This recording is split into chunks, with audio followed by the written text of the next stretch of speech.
Mes amis, j'espère que tout va bien, j'espère que vous allez bien. Je vous propose du développement personnel, vie antérieure.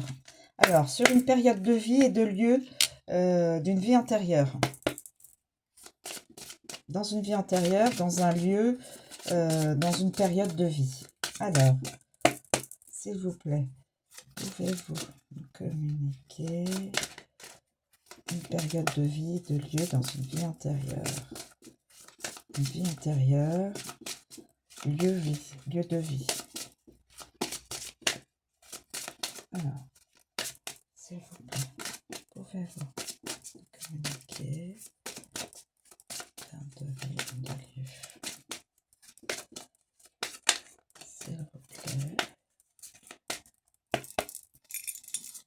pouvez-vous communiquer une période de vie? Le siècle des Lumières.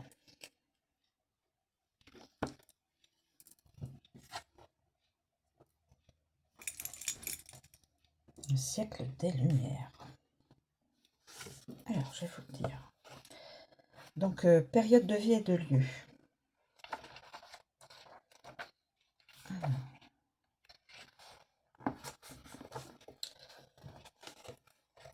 Le siècle des Lumières correspond à la période du XVIIIe siècle durant l'époque moderne.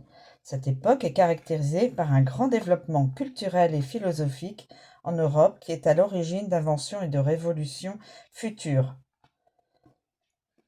Indépendance des États-Unis et Révolution française. Si tu as tiré cette carte, il est possible que tu aies eu une existence durant le siècle des Lumières. Aujourd'hui, tu peux te sentir proche de cette phase de l'histoire et de ce qui la caractérise. Il est fort possible que tu aies été philosophe, écrivain, ou en tout cas une personne qui a été amenée à réfléchir afin de faire avancer les mentalités et apporter des changements dans le monde. Cette période marque la fin des codes de la religion pour s'ouvrir à une façon de penser plus large et philosophique. Aujourd'hui, tu peux avoir un attrait particulier pour l'écriture, la littérature et la philosophie.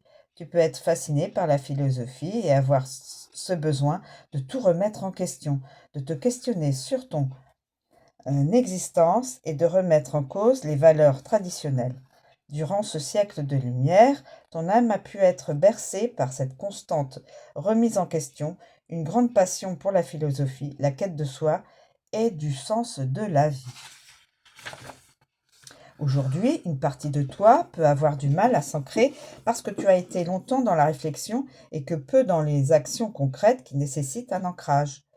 Au fond de toi encore, aujourd'hui, il est possible que tu ressentes un profond besoin de faire avancer le monde, de participer à un éveil de conscience, des consciences à un certain niveau qui n'a pas pu être abouti durant cette période du siècle des Lumières. Aujourd'hui, tu souhaites lutter contre les préjugés, les abus, et tu peux être persuadé qu'une nouvelle organisation du monde est possible sans abus, ce qui permettrait à tous de vivre en harmonie.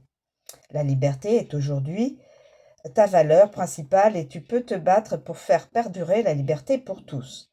Durant cette existence pendant le siècle des Lumières, tu as pu vivre une expérience positive ou négative, mais quoi qu'il en soit, cette vie antérieure a encore une influence sur toi. Je t'invite donc à prendre le temps de réfléchir à tes ressentis par rapport à cette période de vie. Cela peut être des ressentis visuels ou au niveau de ton corps physique. Si tu ressens une lourdeur, il se peut que des peurs profondes soient liées à cette existence. Conseil, te reconnecter avec la philosophie, l'écriture et la littérature, travailler davantage sur ton ancrage et faire avancer les mentalités et éveiller les consciences. Voilà mes amis, une vie antérieure, donc pendant le siècle des Lumières. Je vous remercie de me suivre, je vous souhaite une très bonne journée, je vous dis à bientôt.